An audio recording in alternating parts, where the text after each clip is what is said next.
So I just want to thank you all for coming to this session on how to navigate a survey with confidence. Now, I'm not making any, validating that you're going to walk out of here with confidence. I've been doing this for decades, and anytime a surveyor walks into the office or walks into the building, I know what I say, and I couldn't say that because I think they're recording this.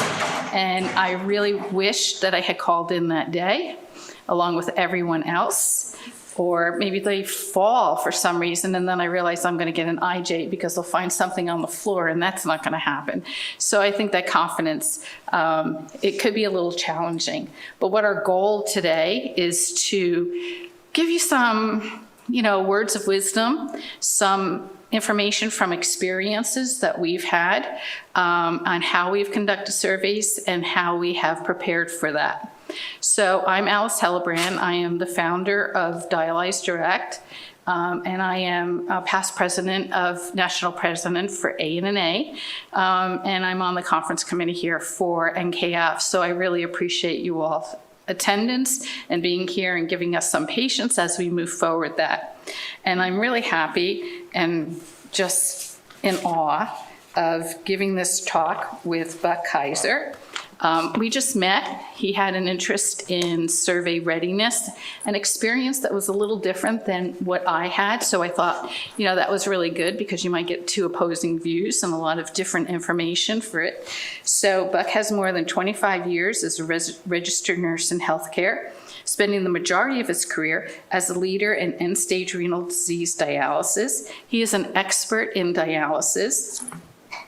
I like that. We always need more experts and people who know what's going on and historically.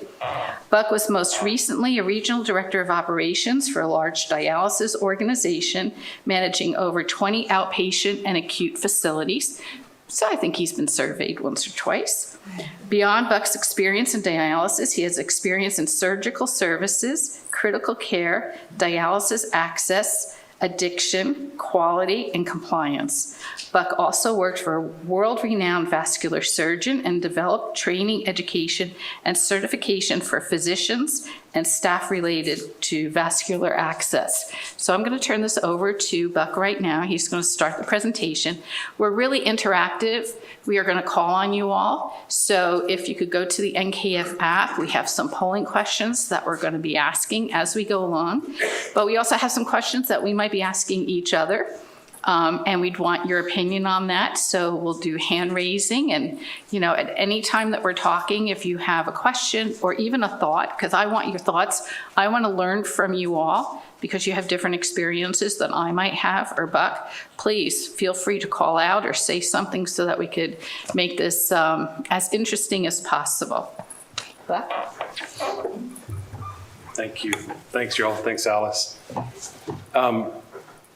First off, at 6:03 this morning, it was snowing. It's almost May, and it was snowing in Boston.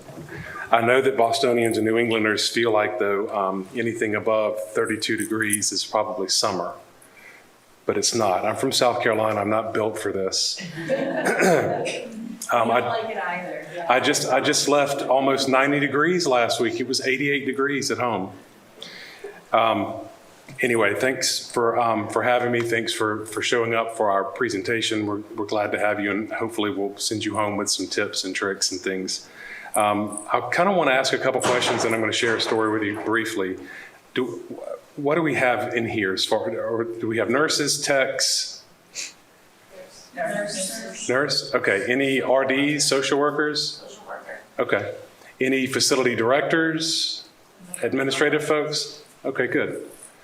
Okay, so I'm just going to kind of start this out with how I stumbled across dialysis, and I'll just tell you, when I was in nursing, I graduated in 1998. During our program, we had a half of a day in a dialysis clinic in our area, and I said, quite literally in my head, Jesus Christ, who would want to do this? This is awful. I would never, ever will you ever catch me in dialysis or long-term care. Well, and you have not caught me in long-term care yet, but obviously I started in dialysis with a sort of a family friend. She was like, you ought to come over, you know, you'll love it, blah, blah, blah. So in rural South Carolina, I went to a 10-station clinic. We had 3 shifts, 6 days a week. That when I tell you that clinic ran like a well-oiled machine, that's how it ran, and it was because of Mona. Mona was my boss at the time. I was there for maybe 6 months, and Mona said, I want you to consider something, and I was like, okay, what? She said, there's a clinic coming open in another county, just right up from us. She said, I want you to consider taking that as a facility director. I worked for an LDO then who is no longer in the picture. They're gone now. And I was like, really, Mona? I barely know how to use these machines. We used Coves at the time. I don't know if any of y'all are familiar with the Cove machines. I was like, I'm just getting to where I'm comfortable, you know. And she was like, you'll be fine. And so I said, okay. So I interviewed, I got the job. They quite literally, and you know how we are in nursing, we throw people in the jobs and you'll figure it out. And luckily I did have a little bit of help, but what I didn't know at the time was that I was taking on a clinic that was the worst clinic in the southeastern region. The worst for turnover, the worst for patient satisfaction, the worst for quality indicators and KPIs, the worst financially. The clinic itself was a new clinic. It was only 3 years old when I got there, but it had trouble from the very beginning, just the physical plant. The RO board blew out about once a month. The floor was flooded every single morning we came in. No one could figure out where the water was coming from. To the point where we actually installed a camera to see if someone was coming in at night and turning the water lines on the clinic floor, because every morning we had wet vacs out there sucking up water before we could let patients in. It was a horrible clinic. I was there 3 months. I was sitting in my office. In this particular building, we had these really long, narrow windows that went from ceiling to floor. I was sitting there and I saw something out the corner of my eye, and I turned, and there's this lady in a suit dragging a roller cart behind her, and I was like, that's odd. That doesn't look like a patient. I don't think we have any new patients coming today. And right behind that came a second, and then a third. And I was like, this is really strange. At this point, I had been a nurse for 2 years. This was in 2000. I had never once been a part of a survey of any type, ever. The unit secretary came in the office and said, Buck, DHEC is here. DHEC is our state agency, Department of Health and Environmental Control, who surveys for CMS. And I was like, oh. And she said, they're here for certification. And I was like, certification? Okay. I didn't even realize at the time that there was a difference. Licensure, certification. I was like, okay. And she was like, she had been there for 20 years. She working at this particular place for 20 years in the old building. And I was like, okay. She said, this is a big deal. You need to call someone to come help you. And I was like, who am I going to call? She said, anyway. So I called the 2 people that were in the immediate area. No one was available. No one could come. Both were on vacation. Well, one was on vacation, one was out sick. So I didn't have anyone. I did get them on the phone. She said, find out who the surveyor is. And I said, okay, who the lead surveyor is. And I called her back and I said, the lead surveyor is Lucy Smart. And she said, you're screwed. Lucy Smart she worked her way up in an LDO. She had started out as a PCT. Then she became a biomed tech. Then she became an LPN. Then she became an RN. There was nothing you could get over on Lucy Smart. Absolutely nothing. She was smart. She was smart. She was smart. So we got through the survey. We got through the survey is all I'll say. We got through the survey. It was very painful. It was probably the most nervous and ready to leave a job I have ever been at that point. So that's why this whole situation of trying to teach folks about what it's like to be in a survey and preparing them for it is so important to me, because I never want anyone to be in the position that I was in having to literally go through a survey for the first time by myself. When you've got corporate headquarters that's based in Colorado or wherever, and you don't have, things happen, people are out. I had no help. I got help the third day, but I mean, they were on their way out the door. At that point, I'd already gotten all my licks. So kind of taking this back to a very rudimentary level for you to start off, and hopefully you can take this back and use it to educate your staff and peers, and understand that surveys are a good thing, okay? Regulation is a good thing. I was just in a breakout session yesterday by Danny, who's here, and his last slide was a post of a man who had been convicted of he was a disgruntled employee of breaking into basically a clinic and pouring bleach in their water storage tanks. That was one of my clinics when I was regional director of operations for an LDO. I'd never heard anyone else talk about that story before. It's a story that I share, but for Danny to pull it up yesterday, I was like, when the picture popped up, I was like, wait, oh, that was one of my clinics. Regulations are in place because things happened. I know that some of it seems petty, and I know that some of it seems ridiculous and out of hand, but they're there to ensure that we are providing safe care for our patients. And I don't like the term survey readiness, because I think people see that as, it's just every 3 years we need to make sure we're ready. That's not what survey readiness should mean. It should mean that we are doing the right thing consistently because we want to ensure we're providing good, safe care to our patients, not just so that we can pass every 3 years for a triennial survey. So, how to navigate a survey with confidence. Is it working? There we go. So both Alice and I, we have no disclosures or conflicts of interest or anything like that. Our learning objectives here: identify opportunities for staff education regarding survey readiness. There's that word again. Implement strategies for a successful survey visit, and collaborate with interdisciplinary team to meet survey goals. Survey readiness and patient care is not at the hand of just the facility director or just the physician or just the RD or, social worker. We're all responsible for this, policing each other, providing rationale, providing, insight to something that you've seen on the floor that maybe the administrator doesn't know about, or physician doesn't know about, or patients. We all develop different relationships with each patient, right? We know about things, they tell us things that they've seen on the floor, things they've heard on the floor. All of these things roll into being survey ready and providing safe patient care. So what is a survey? This is where we're going to start off. What is a survey? Whoa. Uh-oh.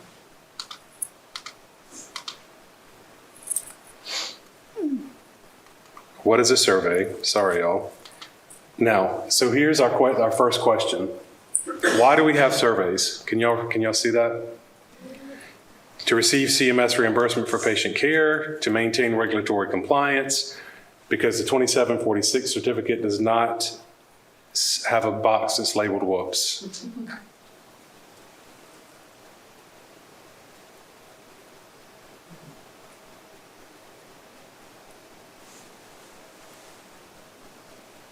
A lot of thought happening out there.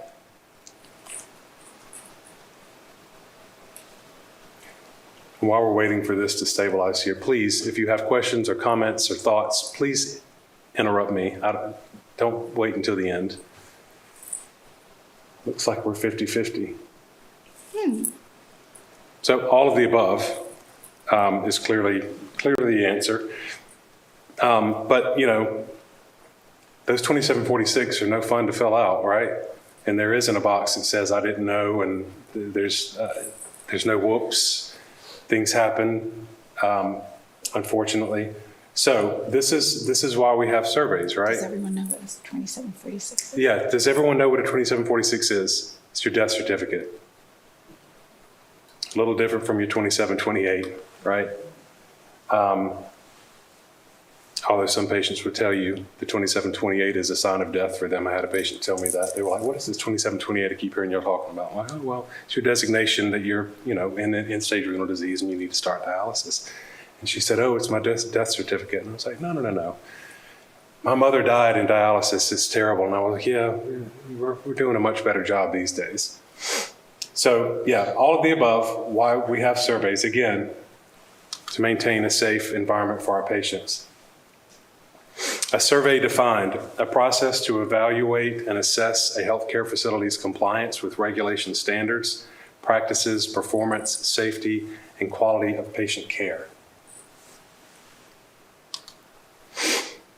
Now, there's different types of surveys, and I'm kind of interested to see, because Alice and I had a conversation about this, of how this works. Now, in my state and some other states that I've worked in, we have certification, which is your CMS designation to participate in CMS. We have licensure. Then we have, and we'll get into each of those, but we also have a fire marshal inspection yearly. We have board of pharmacy inspection yearly. Do y'all have all of those as well? Who said no? No? Do you have fire marshal? No. Do you have board of pharmacy? No. So you have certification and licensure? And Complaint, yeah. Okay. And when you have a complaint in your state, who shows up for the complaint? so people that show up. Is it the state? Is it your state for certification or state for licensure? Well, so technically I'm on a reservation, so our Oh. state doesn't. Okay, They're all. understood. It's all federal. Okay. Where are you? I'm in the White Mountains of Arizona, Okay. Nice. and it snowed last there. It's no better about it snowing here. So in multiple states across the country, it is the same survey or group that comes in and they just say, I'm here for a complaint. And that means I could still survey the entire unit. And they won't tell me who the complaint was, and I get that. You may never know. And in some states, you need the licensure survey, and it's the same people who might come back for the CMS survey, which allows you to bill for your patients. So, Yeah, we also get surveyed by Joint Commission because I'm part of the hospital. Hospital. right, yeah. We actually just got NDAP certified instead of CMS. Okay. So you have a third party that's, okay. So licensure. You've got to have your licensure before you can receive your certification, right? So licensure is a state agency evaluation to determine a facility's license eligibility to practice. It's state-specific components as well as federal. It usually occurs every 1 year. Usually consists of 1 to 3 surveyors, maybe a desktop survey as well, and generally lasts anywhere from 1/2 to 1 day has been my experience. However, in my state, the licensure department and the certification department have always been separate. Within recent years, they tried to combine those two departments and teach certification how to survey for licensure and licensure how to survey for certification. It did not go well. So even though in theory and I guess in mandate, sort of, they have now combined, they are still very separate entities. And for complaints, we would normally see licensure that would show up just to validate the complaint. If there was validation, then most of the time they would call in the certification department. The certification people would come in and pick up where they left off and licensure would leave. However, I know that in other states, that process is different. The certification people may come in. And so it's, it just kind of varies depending on where you are. Licensure, it's odd because I feel like people think that licensure isn't a big deal. That survey is not a big deal. But if you don't have a license, you can't do anything. It doesn't matter if you have certification. You you can't really do anything without your license. The licensure is a big deal. So I always try to tell people when they're like, oh, it's just the state, meaning it's just licensure. Well, if you just lose your license, what are you going to do? So take these, if you're in one of these states that has separate licensure and certification with different employees and those kinds of things, they need to be taken seriously, because if they find something in licensure, they can then roll that up to certification, and then you've got all of that on your hands. So licensure and certification are both equally important. Then we have our certification survey. It determines your ability to participate in CMS. Covers all aspects of clinical practice and patient care. Usually occurs every 2 to 3 years. May consist of 1 to 3 surveyors. May last 2 to 4 days or more. Now, in South Carolina, in recent years, they've scaled it back to 1 surveyor who stays Monday through Friday. I guess, they don't have enough licensed people or experienced people to come in and do this in our state. So they've cut it back to 1 person. We were also extremely behind during COVID. So they spent the last few years trying to play catch up. It was kind of a running theme whenever I was with the LDO as regional director. She just went from clinic to clinic to clinic every week. And I was like, oh, hey, Mary, good to see you again. Oh, hey, Mary, good to see you again. And she's like, do you have all of these clinics? And I was like, yeah, you'll be seeing me for a while. She was like, yeah.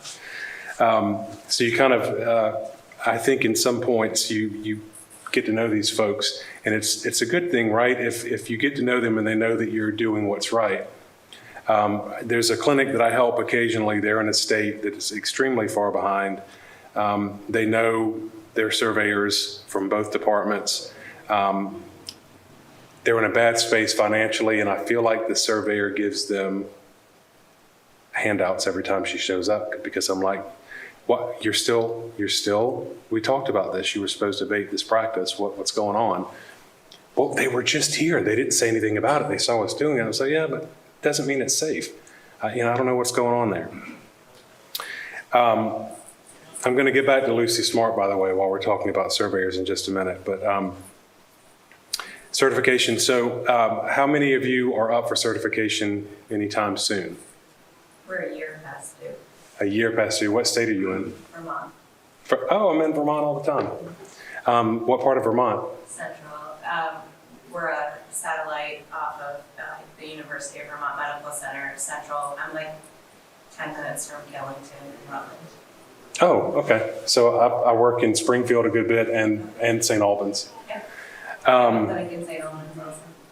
I know the clinic, probably. Okay. There's no surveyors on here, right? So we're not gonna. So there was, put your hands back up again, Danny. And okay, where are you both? I'm in Texas. You're in Texas. Are you behind as well? So I've got 7 clinics, and there's some of them that haven't been surveyed in over 5 years. Wow. Really? Danny, how about you? California is worse. We're California, so everything is worse. So in ours, a lot of people are using third-party survey, so that's happening a lot now. Because again, they waited so long for initial certification and recertification, so third parties are becoming very popular in our state. Yeah, some of the LDOs are kind of going in that direction as well, because it takes so long to get an initial certification on de novo clinics. I'm sure y'all know this, but when you open a new clinic, you start out usually after you get your licensure with 1 commercial patient that you run until you can get certification in there to say, okay, you can now participate in CMS, and then you can bring the rest in. But it was taking, when I was opening clinics, it was taking anywhere from 3 to 6 months to get our initial certifications completed. I see head shaking, so that's not. Yeah, we just opened our clinic. It's a brand new clinic in the area. And we did the third party, and we submitted our paperwork on Friday, and they showed up for survey on Monday. Nice. Very nice. Alice and I had a conversation about this too when she was opening her business. Yeah, that was us. You were saying that you kind of forewent the whole only using a commercial patient, and because you didn't feel like it was something that you could Right. do, and which is certainly, if you choose to dialyze Medicare patients without having CMS certification, you can do that. You just won't be reimbursed for it until after your certification. We have no commercial in our area, so. No commercial. So when we started in the skilled nursing homes, the majority of patients, in fact, I venture to say maybe 98% of the patients do not have commercial insurance just because of the environment. And so when we were launching in Florida, we made a decision that we would accept everybody that was in the building who needed dialysis, because I felt very uncomfortable with the have and the have not. That wasn't fair. If we believed in the model, and if you believe in what you're doing, then we would take these patients. And the capital outlay was significant. And the surveyor came in on a Friday, and she goes, "Okay, show me your one patient." I said, "I have 14. She goes, "You're not allowed to have 14. I said, "It doesn't say any place. Tell me where it's written." I get them every time. I always say, "Tell me where this is written," because a lot of times it's just, this is what I think, or kindergarten playing telephone. I say, "I want to see where it's written if I don't believe it." And you're within your right to do that. And she goes, "It's not written anywhere. Who's paying for it?" And I said, And so, not me, but the people. And so they didn't know how to survey. And so they needed to call up to higher people and said, "What do we do?" And they said, "Just pick one and survey that person." And they had come in at 12 o'clock on a Friday and expected to leave by 5 p.m. I had never experienced that before. I come from New Jersey. No matter who came into the building, they lived there. They took our conference room for days, no matter what it was. And so they took one patient and surveyed and left at 5 o'clock and I said, "Do you want to see, can I show you my other 13? Because I'm kind of proud of them. Like, could you please look? Like, I did all this work in anticipation if you were going to be here. But I've also been living in Florida at a really nice hotel waiting for you for a couple of weeks." And so you could have as many patients as you want. You just need one for survey. Had a similar situation where we had about 10 patients going. We had like 3 or 4 commercial, and then the doctor did not want his even Medicare patients. And when she came in, she surveyed them all. Yeah, and she spent days there. Like, she was like the lady that you talked about. Mhm. She was looking for things. And Lucy? yeah, she was a Lucy. You had a Lucy. One She of was our like that. patients took her like sandals off.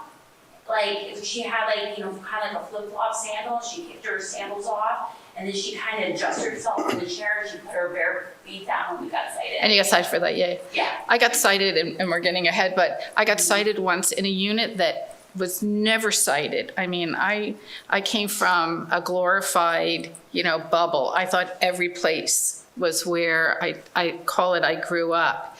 And they couldn't find anything to cite us for.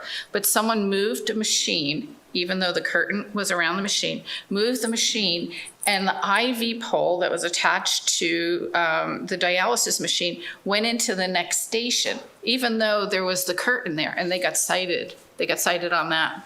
And they had to do a plan of correction that they would make sure that all of the machines stayed exactly in their arbitrary section. And I think that really alerted me to sometimes the ridiculousness. That's my grandson's word. He uses that all the time. Ridiculousness of some of the surveys that are out there, which in my opinion, you could argue back. I just didn't feel like arguing back because I wanted to keep that one so I could talk about it, to be honest. So, yeah.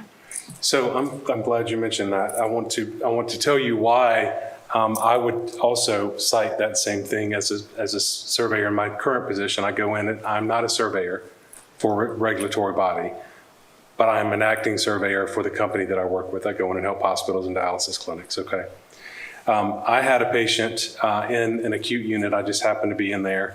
The same kind of situation happened where the IV pole with the saline bag had sort of encroached the curtain and was over in this patient's section. Wait, how did this go? This patient in number 2 was coming off. And I saw the nurse go over to number 2. Back then, we still drew up our own saline flushes from the saline bag that was hanging. And she went to that saline bag, and I said, we'll call her Cindy. I said, Cindy, 2's coming off. And she said, I know. And I said, but that's not 2 saline bag, that's 1 saline bag. And she was like, oh, well, what's it doing over here? Kind of situation. I had no saline bag, and the curtain was between the 2 chairs. Sorry, I'm going to argue it. No, it's fine. I mean, we get in lots of arguments with surveyors. I mean, I think as long as you do it respectfully and have some decorum, you're okay, right? I always want to be a surveyor for a day. I really do. I like to just do it once and see what that's like from the other side. And understand that a little bit better. You So really I get a feel for whether or not people are really trying to do the right thing, or if they're really trying to cover up something or just check a box. It becomes very clear when you've done it for a little bit, if someone has ill intent or is just lazy. And that does drive the survey. I'm just going to tell you, once you get that feeling, it drives the survey, and we're going to look, and we're going to look, and we're going to look. So even if it means back in the day when you used to have trash cans on, the big green trash cans, some of them used to come with holes in the bottom so that the liquid could drain out. That was something that surveyors always checked on their way out, was to make sure that the drain was closed. It had a screw thing that screwed in the bottom, and that both of the doors on both sides were closed. If not, we got cited for it. Lucy got me for that, thinking I was going to get free of any deficiency. She was like, no, I haven't been outside yet. Let me go check the trash can. And she came back in and she was like, your plug's missing. So she got me. She got you. She got me. All right. And then we have Joint Commission. There's other governing bodies as well. But Joint Commission is usually here for hospital acute programs. I will tell you, it has been my experience, this is not going to be all the time, but I will tell you that Joint Commission, usually they do not have experienced dialysis nurses who are surveying these acute units. They kind of know what they should be looking for, but they really don't understand what they're looking at most of the time. That is not the case when you have a CMS survey usually. They're usually very well seasoned nurses or employees who have been in dialysis a while. Not the case for Joint Commission. And they usually you're supposed to have a liaison between, if it's a third party with a contract, you have a liaison between the hospital and the third party LDO, whoever that is supposed to be overseeing the practices of the acute unit. So anyway, acute programs during triennial surveys, when you're usually going to see these, unless there's a complaint that leads them that is regarding dialysis, or that leads them to dialysis while they're there on another complaint, and surveyed to the Joint Commission standards and EPs. Then for those of us who have these, we, in South Carolina, we have the fire marshal, the board of pharmacy, and we also have CLIA once a year. Okay. So which survey has the potential to impose CMS sanctions on a facility? I feel like we should have had candy or something. I know. Danny's had gift cards. I know, right? A lot of them. Didn't think that. Danny, you didn't bring enough for us. What's that? The gift cards. Gift cards. I let them Get it. Certification. I don't think most of them know what you said, what you just said, because they may not have been in my session. Yeah. Danny gave out gift cards for all the right answers. He got $10 gift cards to Starbucks. And here we sit penniless. That's because we're under survey. Say, I'm on one. Did you? All right, certification. It is certification. You lose your CMS, your certification, you lose the ability to participate in CMS. Now, before we go into this next part, because I want to talk for just a second about, we'll go into this part, immediate jeopardy. Does everyone understand what immediate jeopardy is? Okay. Noncompliance has caused or is likely to cause harm, impairment, serious injury, or death. Potential to stop patient care until a satisfactory remedy or mitigation plan is accepted. Possible CMS participation sanctions. Requires a return visit with 100% compliance. You need daily, weekly, monthly, quarterly, and yearly observation audits and trendings in order to sustain your efforts. And so immediate jeopardy is obviously the most egregious finding you can have. I am sad to say that I have been involved in an IJ situation with Lucy. I left the LDO that I was with to go. There was a split in the nephrology practice that was with the LDO that I was with. I went with the new place that was coming to town because I wanted the opportunity of opening my first ever clinic from the ground up. By the way, they put it in an old country western bar and outfitted it for our dialysis clinic. But great experience. But while I was there, I gradually got a few other clinics along the way. Got a call from the CEO. It was a very small outfit at the time, so we reported directly to the CEO. He called and said, hey, this is going on. We've acquired this hospital-owned outpatient clinic. They're in trouble. Their manager just left. I knew that we had acquired this clinic. I didn't know what was going on. Their manager just left. They had 5 managers in 16 months, I think is what I remember. Just left again. Can you help us out? And I was like, yes, but I'm going on vacation. You know, remember, I start next week on vacation, so can we talk about this when I get back? And he was like, sure. So I was on vacation. I was at the beach with my family. Went back to the house, I think to run the kids to the restroom or something, and just happened to check emails while I was there. This was before cell phones were such a big commodity. And it was from the CEO. He said, please call me immediately. We have an emergency. So I called him. Lucy had shown up at this clinic. And while she was there, she was observing water checks. Lucy was the ultimate water expert. She was observing. She looked at, this was when we were still using the DPD chlorine packets and the color wheel. So she was observing after the employee did everything right. She picked up the DPD pack to look at the expiration date, and it had expired a full 12 months prior to the day that she had observed it. Lucy said, we are halting. There were other issues that had led up to this decision, okay? She said, we are halting. We're not moving forward. Got back in touch with Joe, who was the owner at the time, and she said, where's your manager? Who is your manager? And he was like, we don't have one, but we have a plan. We have a plan. We're going to have Buck, we've got this, he's coming next week. And she was like, wait, Buck Kaiser?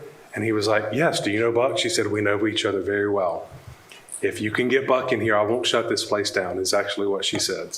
So he said, can you please come back from vacation so we can not shut this clinic down? And I said, okay. So I came back, we worked on it. It was a long, hard road, I'm just gonna tell you, to get this IJ cleared and get that clinic on the right track. The clinic, I eventually no longer had the clinic. I got a manager in there. The clinic ended up shutting down a couple years later. It's very difficult when you acquire these hospital-owned clinics. But anyway, if you can, I'm getting back to the point of having a relationship with your surveyors. They remember you, and they remember your work ethic, and they remember what you stand for and what you are, and it may get you out of a difficult situation just having that relationship sometimes. So IJs, we talked about that. This clicker, okay. And then we have a condition level finding, or a condition of participation, a serious threat to life and or safety, but not an immediate jeopardy. Conditions that must be met to participate in CMS. Return visit with 100% compliance, so that's sort of the same. Continued noncompliance could result in CMS sanctions. daily, weekly, monthly, quarterly, all of those same things you have to continue with for your plan of correction. And then you have your standard level deficiency where you still have to provide them with a plan of correction, but they're probably not going to come back. They'll just accept your plan of correction and all will be right with the world. But it's a minor issue that could be corrected quickly and easily. They may accept the POC, they may not. They may accept it and return, they may not accept it and return. If they don't accept it, they're going to return. And then repeat offenses between surveys can roll up to larger findings because you'll know they look to see what they cited you for the last time, right? They look at all those things and they want to see if there's a pattern of behavior and a pattern of practice there. So standard level deficiencies can easily roll up to COPs or condition levels if it's a repeat offense. Widespread and pattern findings may roll up to larger findings. And then interacting with your surveyors. This is something that I see all of the time where there's just no decorum with staff. They don't understand how to interact. They don't understand how they should react or how they should respond. Sometimes they get a little bit of an attitude. You know, even when I'm there as not even a real surveyor, they get very defensive, they get bristly, it doesn't feel well, it's awkward. So if you take the time to educate them on how to react and how to respond. So we've got do's and do nots here. Do greet the surveyor. Do not ignore or speak rudely to them. Do ask for identification. Please make sure, because this will be a citation if they don't. If they're greeted and someone just believes that that's who they are without asking for identification, you're going to be cited for that. Ask for identification. Do not assume that they are who they say they are. Give instructions on wait time for administration. Oftentimes, surveyors show up when the administrator or the facility director has not made it in yet. Okay? Do not push them aside without explanation or extended time periods. Escort them to a quiet place. Y'all, please don't leave them in the waiting room. Or the treatment room floor. There is far too much for them to see and hear out there amongst patients. I mean, really, and the survey begins as soon as they park their car and get out, right? It begins then. Take them someplace quiet. Let them know how long it's going to be. I've let Tina know you're here. She's going to be here any minute. They may say, I'm not waiting on Tina. I need to get out on the treatment room floor. At that point, you can't tell them no, but what you can do is say, are you sure you don't want to wait for Tina? You know, that kind of thing. They're probably going to say no if they're, determined they're going out there. Make sure you provide them with PPE if that's what they want to go out on the floor. Make sure you provide them with PPE and let them know of any safety issues in the area that they may need to know about. And keep in mind, if you're a unit and, you need to know what your space is like, if everyone who has to walk into the unit needs to wash their hands, then remind the surveyor, here's where our gel is on the wall. Do you want to go there and wash your hands? Here's your mask. Here's your gloves. Treat them as you would anyone else coming in, and it'll go farther, because I've been cited where you let us into the unit, but you didn't ask us to wash our hands. You did not offer me a gown. Where's your gowns for everyone coming in? Well, all of our staff, all of our drivers, everyone knows about this. You did not put that on. Well, I'm kind of escorting you now. I didn't think about, no. You need to be able to think about that all the time. So treat the surveyors at that point as guests in your unit and maintain your infection control practices. I can guarantee you, as soon as the surveyor walks out on the floor, the first thing you're going to see is someone walking up to a machine to silence alarm, either without a glove on, or they're going to do one of these numbers with their gown. That's usually the first thing I see when I walk out on the floor, is that kind of practice going on. And it really sets the tone for the survey when you start seeing things like that are so simple. A pair of gloves, washing your hands afterwards. It really does set the tone. All right, speak confidently. Give answers do not give answers you are unsure of, or use words like, well, usually, or what I do, or sometimes That's a huge red flag, because then I'm going to ask to see the policy.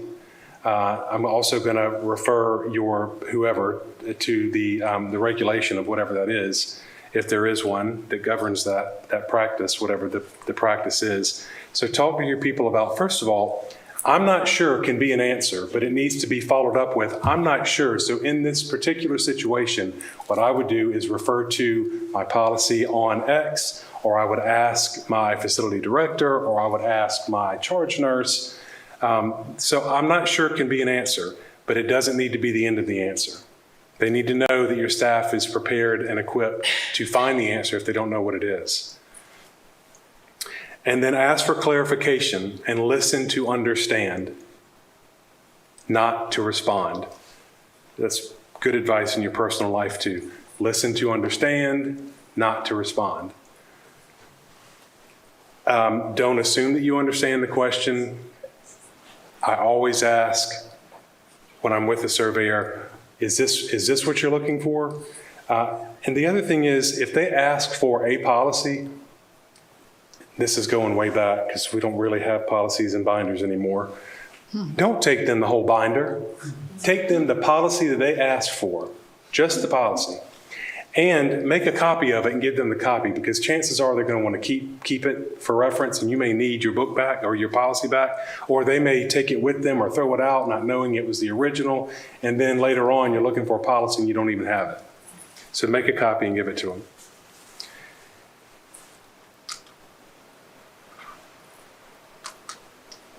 All right. Which survey finding is the most egregious? Condition, standard, or immediate jeopardy?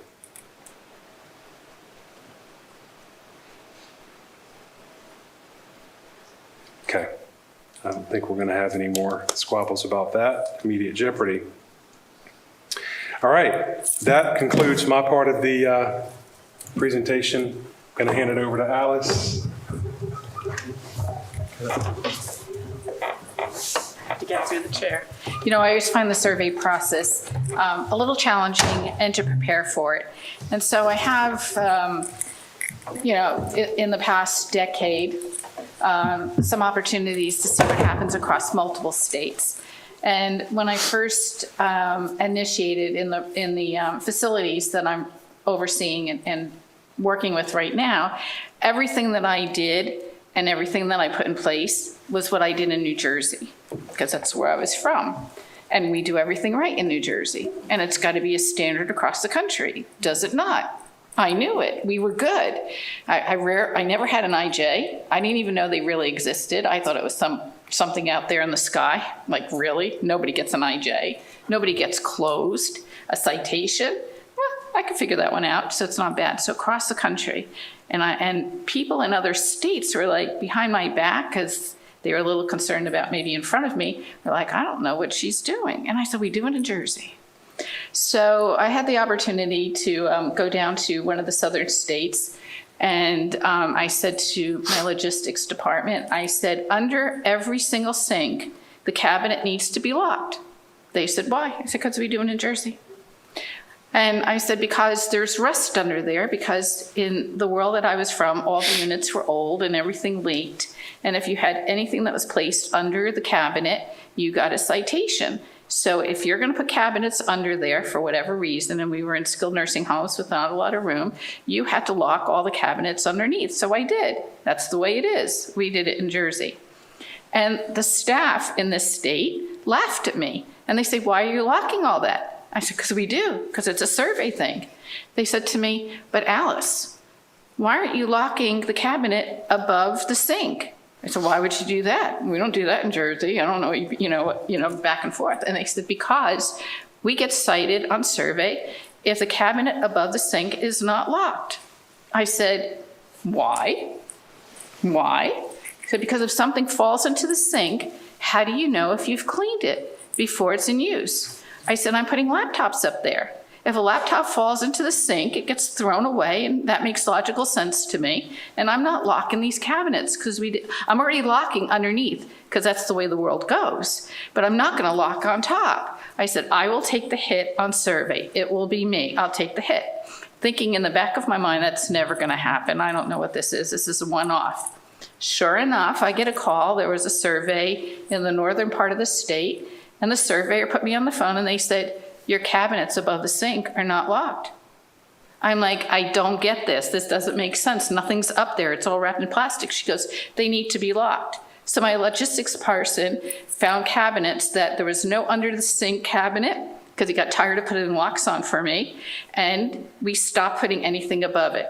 So we went to the third state, true story, and I locked the bottom cabinet because that's what I knew, and we locked the top cabinet. And then that third state, they said, I know why you're locking the bottom, but why are you locking the top? I said, because in the last state we were in, you had to lock the bottom and the top, and I'm not going to do that. So what's so unusual about your state? What can't I do here?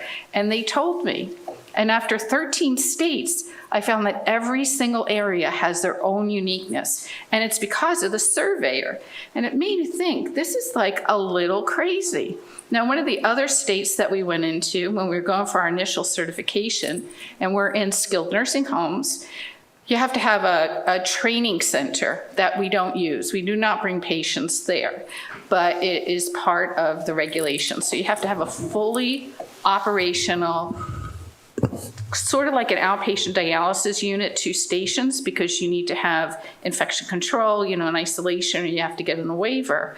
And so we were surveyed, and they said, we can't survey you. We cannot give you your initial license because I don't have a patient who's dialyzing in this office space on the machine. And I said, well, they're all in the skilled nursing home, and you went into the skilled nursing home and you saw those patients and you saw the nurses, and they said, but the checkbox says I have to see somebody that's in that office, that's in your facility. So we found a patient who was very willing to help us out. We found transportation. We brought the same nurses, the same patient over to that building. We dialyzed them safely. We had everything in place because you have to be ready for that. And we were able to get surveyed, and they said, thank you for taking me out of the building. And we sent them back to the building and we made it. So some of the things that happen out there are a little strange. And so you need to look at your uniqueness for your survey and for who is surveying you. And I always say to myself and to my staff, you need to keep it simple. Okay, so if you do have to do a POC, do not make it something that's laborious, a lot of paperwork, because that's how, if you looked at dialysis units, you'll find hundreds of checklists. And then you've got a checklist to oversee 3 checklists. And who is looking at that? Well, you got a charge nurse making sure that all these checklists are happening. Then you have someone else who's overseeing to make sure that the main checklist, that is the umbrella checklist, and everyone's looking to see if everything's being done. And you will be surveyed, I guarantee, and you'll get a citation on all of those sometime in the future because you haven't taught your staff to just walk the walk and talk the talk. Okay, because they're become checklist centric. And so I think that's one of the reasons why there's many units out there, and I've been part of those units where it's constantly, I have my checklist, okay? I don't think they filled this out correctly. They need to fill it out because nobody was here on Saturday and someone just filled out the Saturday slot instead of doing that. And it's like, well, we're being prepared for survey. I don't know what happened. That was a whoops. And the whoopses that happen on those checklists and on those every single day as you're operating, as a staff is going in there, remember, there is no whoops on a 2746, and that's what it leads to. So to me, it's very, very important that your staff every single day work in an environment that is survey readiness, because that's where your good care is. So I want to talk about some opportunities to help your staff always be survey ready, because surveys are expensive. Surveys are expensive to your unit, okay? If a surveyor comes in and you get a 20 or 30 page report back for a POC and you need to implement it, calculate how much time it's going to take your nurse managers and your staff and your educator and the angst and the thought process, how many hours it's going to take to implement that. If you do a POC and it says, I'm going to audit this every week or every day, We usually do for a month, and we're reporting it to governing body. We're looking at that at QAPI. You've just edited your QAPI document. It's being reported at governing body. You're adding that to governing body. Somebody has to manage all of those audits. And then you decrease it when it gets to 100%. If you decrease that too soon at 100%, your staff has not learned how to adjust to that, because it takes about 3 months to teach anyone and to be a part of your culture. It's research-based, it's part of education. It takes 3 months for anyone to learn something. So if you do a POC and you say, okay, in a month, if it's okay, I'm done with that one, your staff will get cited on that and you will get cited on it again. I calculated once, just because I was in that mood and I like to do that, is how much time I took when I was in a facility, and I have an outpatient dialysis right now that I'm transitioning, and there was a survey, how much time it took for me to appeal and go along with a POC after a survey. The 3 days that everybody was on site, and that was my time, 8 hours, 24 hours, the nurse manager, the social worker, the dietitian, what it took to put into place. They needed all new checklists. The checklists that we had, the nurse manager didn't want to use because it's a new POC, so we're going to not just make sure we have it, we need another checklist to validate that they're doing the checklist that they should have been doing in the first place, and then we needed another checklist to do that. And we added up all that time. The secondary negative thing about a survey is a staff believed that they were not providing good care. Were they? I don't know. I don't know if you could say that, because in their mind, they were coming in, patients weren't dying, they had what they considered to be good outcomes, because a survey was not looking at outcomes. They were not looking to see if you made 90% of your patients were in range for your hemoglobin. They were looking to see whether or not the Mircera was given, the blood work was drawn on the correct date. Did you document that this was given? Was it documented correctly, even though we had an EMR? But we took all of that into consideration, and we realized that almost every survey in the past 10 years or 13 years that I've been involved with it has taken personnel time almost 1 month for every single leader that's in there, plus the overtime. That is extremely expensive and time consuming. I don't know about you all, but when the surveys are in the building, I don't usually sleep the night before. I have that 3 a.m., oh no, what's gonna happen tonight? You know, what's gonna happen tomorrow? I need to get there on time. I better not be late. Who's out there? What are they talking about? And even that angst. I like when it ends on a Friday, because then I feel like I can recoup on Saturday or Sunday, but why should I be put through that? Okay, so you need to be survey ready. You need to have a unit that's functional, that's working, that's addressing all your issues for patient care every single day. And I believe it starts with a lot of education. Is it That one, yeah. right there? Okay, so clinical documentation. How many people review charts routinely? Do you review them at the end of the shift? Hand raised? No. Do you review them once a week? One person. Once a month? At QAPI time, at survey time? Whoops. Okay. So at the end of the shift, are your charts complete? Do you have all your vital signs? Is someone making rounds in your unit while the patients are on and ensuring that the vital signs are complete? Now, in many of the units that I participate in, there's an interface from the machine into the EMR system.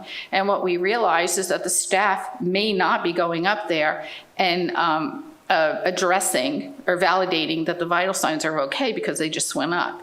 So every day, as a charge nurse is making rounds in the unit, or the RN that's overseeing needs to make sure that that's happening in the EMR, because a week later, it doesn't matter. I just got away with it for a week.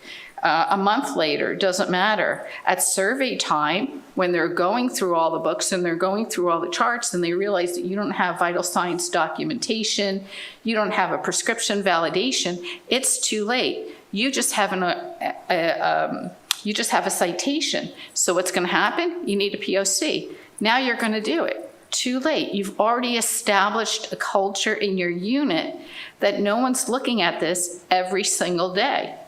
Patients are dialyzing every single day. The staff are working every single day.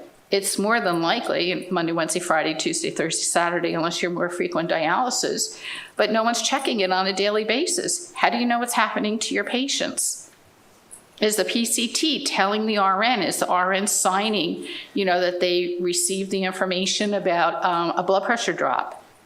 Okay, did a blood pressure drop in the unit today? Mm-hmm. Okay, did you look and say, is that there? Staff will learn and they'll repeat that performance all the time. And you won't have to worry when a surveyor comes in and they're going through your charts. Did you do a medication review? Are you doing that once a month? You just check in medication reconciliation, or are patients actually bringing in their meds? Is there any change to that? Because they're going to look for that. And they're going to look to see what the patients are taking. And if you happen to be providing care within a skilled nursing home, they're looking to see if the skilled nursing home is providing medications that should have been for the dialysis unit. Because the nursing homes will, because of their policies, administer an ESA, administer an iron, because they feel that they need to. They Google, I hate to say it, and I know I'm being recorded, but I call it, you're Googling the information, the hemoglobin drops. So what did you do? NP, they're ordered ESA. Isn't that what you're supposed to do? No, I have to do that. You have to let me. You have to look at those trends to see what's going on. We have nursing homes out there who are taking labs post-dialysis, and the potassium is low. 3, too low. They administer IV potassium because they consider that to be a problem. Okay, or they'll take the labs before dialysis and the potassium is really high. I'm like, what do you think is really high? It's 5.5. I'm like, I think that's kind of normal for me before dialysis, and they want to administer KX late. And so you need to look at those MARs, especially if those patients are going from a skilled nursing home into your outpatient dialysis, and be very, very specific about that. And if you're doing it on a daily basis, it might sound like a lot of work, but the actual time is insignificant because you're not going to have that time at the end when that surveyor comes into the building. Your progress notes. Are you doing monthly progress notes? Are your nurses writing notes? Or are they just copying your labs that are in your EMR, if you have an electronic medical record, and in their note, they're just recopying all the labs. And guess what they're missing? They're missing that they called anybody, that they told a patient, that they did any kind of adjustment. Well, of course I did. The potassium was high. Of course I called the nephrologist. Where's your note on that you addressed the situation? The bath hasn't changed. So what did you do? Well, the doctor, I remember that this patient always runs that, but you did not document it. If you wait until QAPI to address those issues, keep in mind, labs are drawn at the beginning of the month. We just did our labs last Monday, okay? The QAPI for that is not until mid-May. It should be taken care of by then.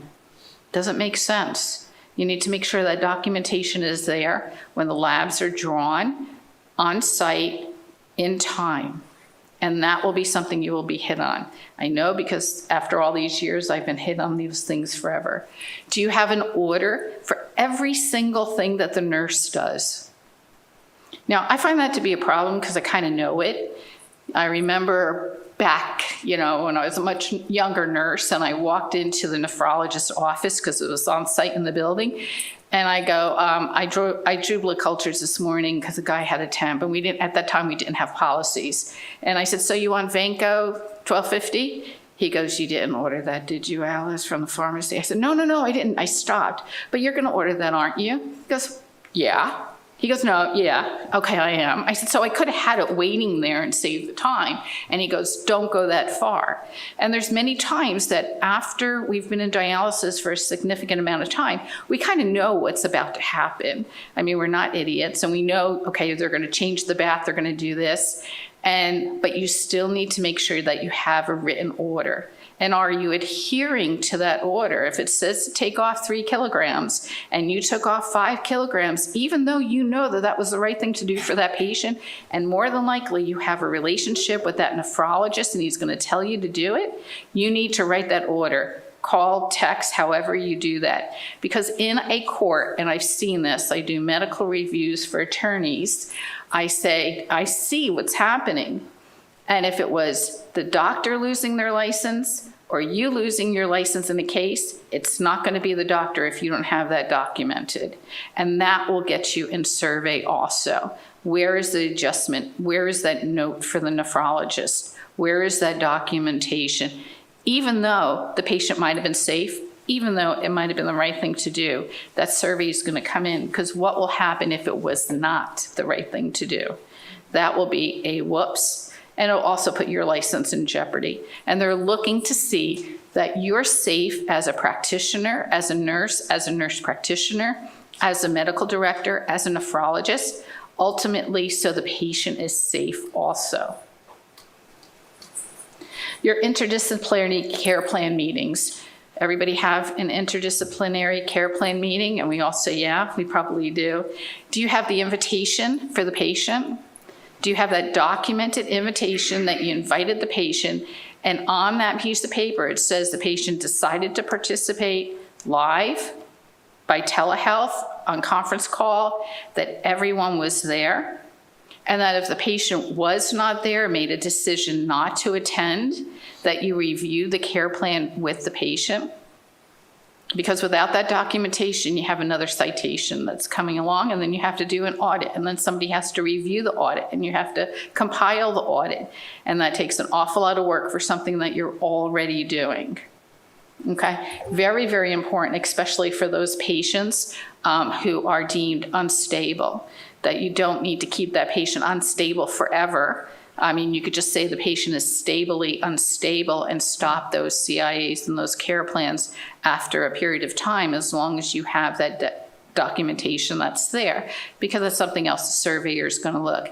Was there a collaboration? Did that collaboration occur between the RD, the social worker, the dietitian, the patient?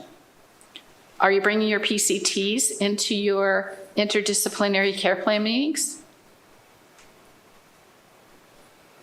Who knows the patients more than anyone else in the unit?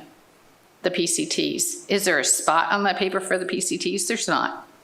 But that's where you're going to get your information from. And if they're in that meeting, if you decide to bring them into that meeting, they will know that they need to have the documentation for every single treatment that's there, and that they're notifying the RN, and that they're bringing them into the group of your clinical staff that's there, which means that when it comes time that the surveyor's in the room and they're asking that PCT a question, the PCT will have the answer to that question. And you'll increase the knowledge in your unit going all the way across the board. Because the PCT, and I'm an RN, so the RN, the PCT, the AA that's there are an integral part of that unit. They should be watching each other.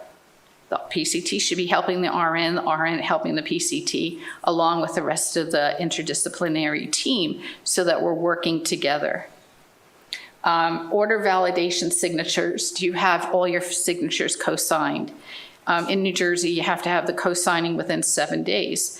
I found out in another state, it was 30 days. So it was like, you need to make sure that your policy is there. And if there is any signature, that you're getting those signatures in time from the nephrologist. Otherwise, it get lost. And especially if a patient has been discharged from your facility, you may never get those validation signatures there. So set a bar in your unit that's not as long as the regulatory process, because you won't meet that. Everyone's, I have 30 days. So at the 29th day, you're looking for those signatures, you don't get it. Now you're out of compliance and you're gonna get hit on survey. So we just said across the board, you needed to have the e-signature from the nephrologist within 7 days across the board, and that's it. Push back because that's not what regulation is, but look to see what you need to implement in your unit that creates a standard that is aligned with your culture and with your staffing. not necessarily on the regulatory, as long as you're within that window. And you'll find you'll do a little bit better. Your dry weights, are you doing dry weights? Are you looking at weekly? Are you looking at that monthly, only at QAPI? When are you evaluating an adjustment to your dry weights? You could set a standard in your unit, and we've put up a calendar that says, on this Friday, every person's dry weight needs to be validated. Is it a lot of work? But the nurse has to validate that that's in a correct dry weight, notify the nephrologist, that's your Friday, so we know when we start on the following Monday that we're in compliance. And so we set up that system, so I'm not really as concerned when survey comes every couple of years that you have that patient who's been dialyzing correctly. You know, they're leaving at 82 kilograms every time. They come into 85, 82, but you still have a dry weight for 3 weeks that's at 95 because no one changed it. So set that up on a routine schedule. It'll become part of your culture within your unit, and you won't have to worry about that as much when survey comes, because you're okay. You've got it done. Foot checks. I don't see, and I know that's still a standard to check the patient's feet. I don't have a lot of experience in that. They kind of did away with it in some of the states that I'm operating, that we don't have to take off the patient's shoes and socks, which made our nurses and PCTs really happy. So you just need to know what your state is and basically what your surveyor is asking you, if that's something that you need to do. Your staff competencies, your licenses, your nursing, your social worker, dietitian. For your larger units, I know that's done by corporate. They get an email. We send an email out. Here's your license. Alice, can we pause for just a second? I want to go back to the foot check thing, which reminds me of sometimes these are not regulations that are set forth by the state or CMS. These are regulations that you're held to because of the policies that your organization has. So if you have a policy that states you have to perform monthly foot checks with a monofilament on all diabetic patients with socks off, and inspect with a flashlight, and yes, that is a policy I've seen, then that's what you have to do, and that's what they're going to hold you accountable to. Sorry. You could, no. You could always exceed your policy. I always try to exceed the policy wherever it's feasible, because then if I have a setback, I know at least I've met my policy. Because I've written hundreds of policies in my career. I don't know anyone who's ever read them unless there's a problem. Your staff on a daily basis is not going to read a policy unless they're angry with you, unless you're about to fire them, okay? Unless they're called on by somebody. But I've never seen a staff member who sits there and says, today, I'm going to take time out from whatever I'm doing, and I'm incredibly busy, and I'm going to start reading those policies. They don't do it. They walk, they talk, they act exactly what's happening with the person that's next to them within the culture of your unit.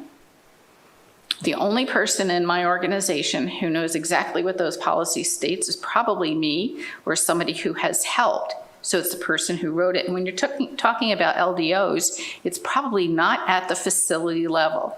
I learn best if I have to write something.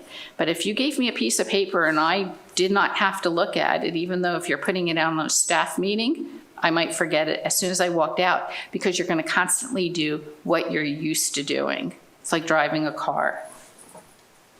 Your licenses, make sure your licenses are up to date. It's the first thing that they look at. I've never had I haven't had much of a problem with RN licenses. We seem to hold that near and dear. I have had an issue with PCT certification, especially post-COVID, where everything was on hold. And they said they did not have to get the certification. And to change that culture back, that you will be fired on the day that you do not have your certification. And if you hold to that, they'll remember. If you don't hold to that, because whoa, you know, I don't have enough staff so you could work, go and get it, I'm going to support you, then you've set up a culture that you don't need to worry about that so much. So it's always that culture that you have in your organization. Every survey I've had, they've asked for the job description. I don't even read the job description. I want everyone to just work. And the next thing you know, they're like, your job description says that your nurse is going to do X, Y, and Z. I want to see validation that they've done that. The bad thing about that is then they give it to the staff, their job description, which they haven't seen since the day that they started. And they're like, my job description did not say I had to take out garbage. And I'm like, I know it didn't. And now I have to rewrite the job. You want me to rewrite the job description right here? But if you're working for an organization that you don't have that sort of autonomy, it's going to become a problem. So make sure you have your job descriptions out there. And the job description is edited and updated as in for the needs of your unit, and that you're adhering to that. Because I think all hands on deck, but all hands on deck may not relate to the job description at hand, and that's a problem. Do you have your employee health records? I don't mind saying back in the day, I got the hepatitis B vaccine and I never converted. So I don't have antibodies. I'm not going to get the vaccine anymore. I'm just, you know, I'm whatever. And it was early on. And so every year I need to make sure that my employer has hepatitis B antigen and that it's negative. Those little things kind of get mixed because surveyors are going to ask who has antibodies in your unit. If they don't have antibodies, do they have an antigen? What did you do? Where's your where's your colorblind test for all of your staff? Do they still have that? Where is that documentation? Did they do a TB screening once a year?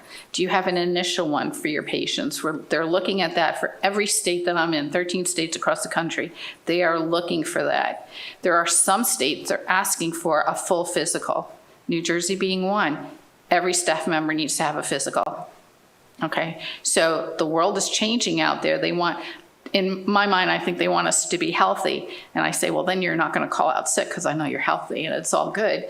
That may not be the truth, but they're upping the game a little bit there.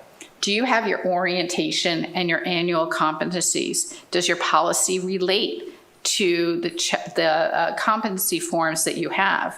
Does it include machine? Do you go over the machine with everybody? Fistula, access, hand washing, PPE. What is that? And is it in your policy? They're not going to hit you if it's not in your policy, but they might ask you to add something to your policy to comply with what they believe is the regulations. Keep in mind the regulations right now are from 2008, but they also look not just at the CFC from 2008, which were drafted around 2005, 2006, because it took some time, but they're also looking at what the standard of practice is, evidence-based practice, not necessarily research. So it's the same thing. It is not in any paper, because I read all 400 pages of that tells me that I have to lock the bottom of the sink and I have to lock over the top of the sink in certain states. But I'm cited for that. So you need to look at how it evolved. They could pull up any certification, any regulation that's there. OSHA, something from the Pharmaceutical Association. I don't like those people today just because of an issue.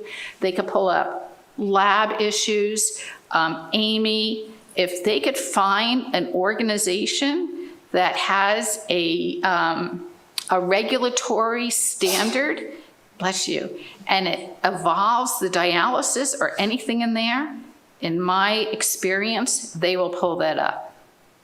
I don't think that's fair. I can't read that much, but it's all there. Your annual competencies. Are you a month off of getting all your annual competencies? Do you have a standard for every single staff member in there? I tend to do April is our annual competencies. I don't care if it's a new staff that came in February, they're getting it again in April. Then I don't have to worry about it. Why do I think that's good? Because then I don't have to have an audit form and figuring out when everybody was hired and going forward when they need to do it. Across the board, I don't care that you did it last month because you were hired in March. You're getting it again in April, and you'll set up your schedule that way. And then if I do have a whoops or a miss, I'm not really getting cited for it. I'm like, 99% of our staff had it in this month. This is what our standard is. We missed one, there was a risk, an issue. Your environment of care, fire and life safety rounds. You know, I tell everyone I'm a nurse. I'm not an architect. I don't know flooring. I don't know all this stuff. Why am I responsible? But then they make sure that nurses or the staff that's in the building are responsible for everything. Is your flooring? You know, you have seamed flooring, you could get hit on that unless you're grandfathered in. They want no seams in there so water can't seep in. And so look at that. I'm in the process of kind of buying a house and I didn't even realize it. I'm walking in the house and I'm doing this. I'm looking up at the ceiling and I'm like, oh, there's a little water there. They're like, nobody else noticed it. I said, I'm a dialysis nurse. Every time we walk into a building, we look up to see whether or not your tiles are stained. Get some extra tiles on the back. I don't even know where that water came from and it's stained, but it's there. Do you have a call system for your bathroom so that if the staff or your patients go over to the bathroom that you could address that issue? Are you doing your fire drills? No one says it has to be, you know, take hours. Are you looking at and doing a mock fire drill, your patient and your staff? They look at the coving. I didn't know what coving was. Buck taught me that. But the molding on the floor, is there dust on that? Because if there's dust on your floor in the corner, they're going to assume that there's dust someplace else. Do you have propped doors? I mean, these are some of the things that we've all been surveyed for. Did you secure your syringes and your medication as well as your medical records? And of course now with electronic, and at least in the organization that I'm with, anything that is paper is immediately uploaded to a shared drive as particular for that patient. And we destroy the papers, so we tend to be very paperless, so we don't have to worry about that so much. How is your egress? And these are things that you'll find when you're going for your initial license. Is there direct access to the outside world? You know, how are people leaving the building? And what is your policy for that? Do you call 911? Do you have a crash cart in your unit? What's on your crash cart? Has the people that are in that area, do they know how to administer a drug that's on your crash cart? And if you say no, well, why is that drug there? Why is that drug there? Do you have a policy on it? Are you really going to administer epinephrine, or are you calling 911 and waiting till EMS comes to your building? We were cited on that, and I've heard many units are cited on this. This is what we need to have, but no one knows how to address it. Do you have vent patients? Is there a vent patient or a patient with a trach in your building? Do you have a policy on that? Do your staff know what to do for a patient that might have a trach and how to care for that patient? What happens if the patient soils themselves in their unit? I unfortunately had that with when the surveyors came in. And where's your infection control practices for that? And we were cited. We actually had a code about a month ago, and the surveyors were in the building. I don't think I've ever had a surveyor watch a code, and they were, you know, that we were surveyed on that code and how they responded, and the problem with the staff and the problem with the medical director was in the building. I don't mind sharing that. She was there, and they didn't like the response time. I said, we had a doctor right there. And they said, nope, we didn't like it. Well, you didn't participate. You were standing there watching. Why didn't you get in there and do something if you thought it was wrong or you didn't like it? And it's because they're not used to seeing a code. And the patient survived. I just want to say the patient did survive, but there was a citation for that. Your access care, your catheter care, is it by policy? Does your policy relate to the culture of your unit and the individuality of your patients and your staff? If you write a policy and you're an independent and you're able to make an adjustment on that policy, can the staff really do that? Because they're going to do what feels right to them and for the patient. If you say everything needs to be on the side table, but no one in your unit is using, you know, the side table, and you wrote that in your policy, that's what you must do. Okay? They're going to look at your machine set up and tear down to make sure of infection control practices and that everyone knows what's going on. Your initiation and termination of treatment. Is it following your policy? You know, there's two ways you can do it. I say policy should be somewhat gray. That's my idea, so that I have a little bit leeway.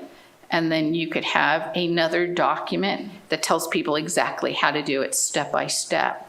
If you put those step-by-steps into your policy, you need to adhere. The tape must be placed like this.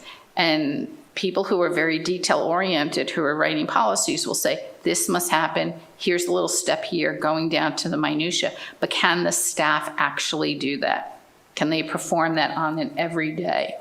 They look at your hand washing, never had a survey that someone forgot to wash their hands. Again, they take the glove, right, and they hit the button on the machine. I got the glove, but I just didn't put the glove on, so I'm protected. Yeah, but you didn't wash your hands afterwards. And so that could be a problem. And your infection control practices are very, very important. The CDC, I was at a meeting in Atlanta last year, it's now a year ago, where they were really looking at infection control practices, which has always been in dialysis. I mean, during COVID in the facilities that I were in, the dialysis staff was teaching everyone else about infection control practices. So I do believe that we're experts at it, but we need to maintain that standard within our facility. They do staff observations, medication preparation. You know, really make sure you wipe the top of that multi-use vial. Are you drawing up medications next to the patient? Are they in a common area? No one can just draw up, at least in multiple states across the country, you cannot have one person drawing up all the meds. Even if you label it, you put your initial, you time it, you do everything, and someone else give that medication. Okay, so that's still happening. There was a unit that I was talking to someone just the other day while I was here, and they received a citation for that. They said, well, we're labeling, we're doing everything. Why not? Straps and clamps, I'm not familiar with straps. Buck taught me about that. But your clamp policy, if you're using clamps, do you have a policy on that? And are they actually checking, you know, above to see whether or not there's still blood flow? Are they removing it after the designated time for the clamps? Is that your practice as you're walking through the unit as a leader in that unit? Are you checking that on a daily basis? I used to walk through and say, I think that clamp's been on for a while, you're out of policy. And again, that becomes the standard of practice in your unit so that you don't have to be so concerned when the surveyors come in. Your QAPI and governing body. QAPI, governing body, and infection control audits are my passion right now, so I'm going to spend just a little bit of time, and I think we have it. I think we have about 4 minutes left. How many people have staff meetings routinely in your building for all your staff, and all your staff attend? They come off the floor, they stay late. How many people invite all of your staff to your QAPI meeting?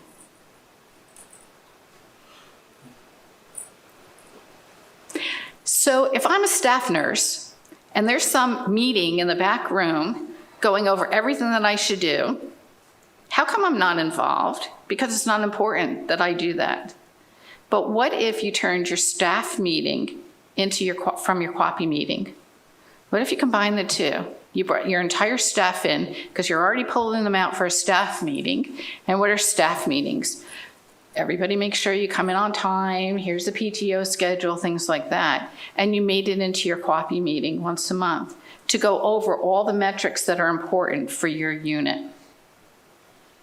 And you made it a teaching hour, or whatever it is, for your staff, that they learn to walk the walk and talk the talk.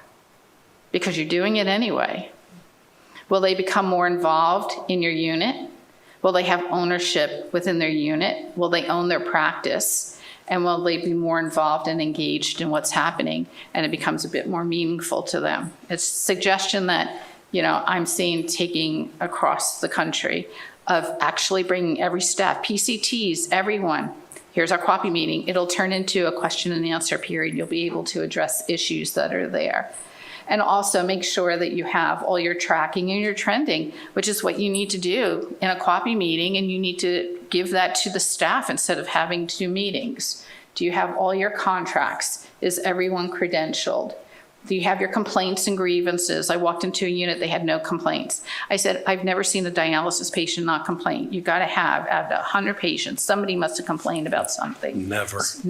Never, not in my unit. You have someone a transplant designee. Are you looking at adverse occurrences in your mortality? And are you doing root cause analysis? And do you have that document for anything that happens in your unit that's outside of the normal?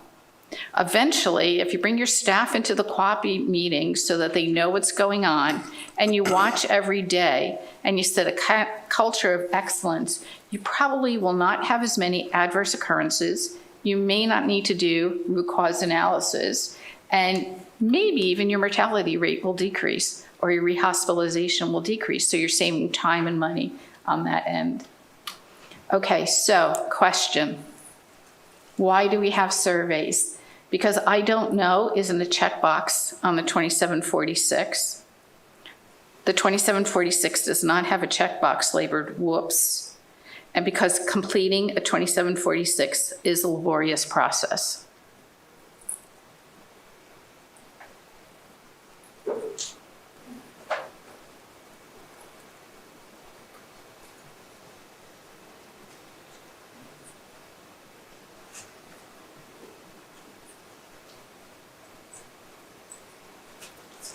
This one's coming up. Yeah, is it not working? All right, so I'll tell you, it's all of the above. Okay, because I don't know why a patient expired.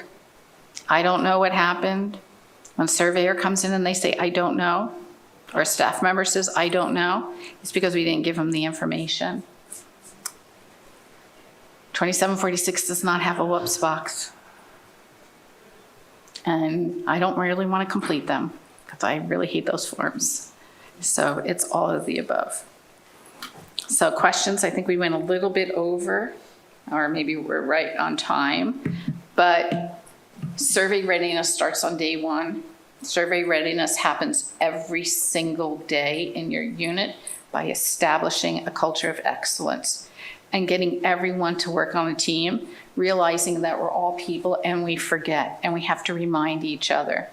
You walk through the unit, hands like this, gloves, wash your hands, keep going, and everyone is responsible for each other. So any questions before we end this or comments? All right, thank you, appreciate it. Thanks, y'all.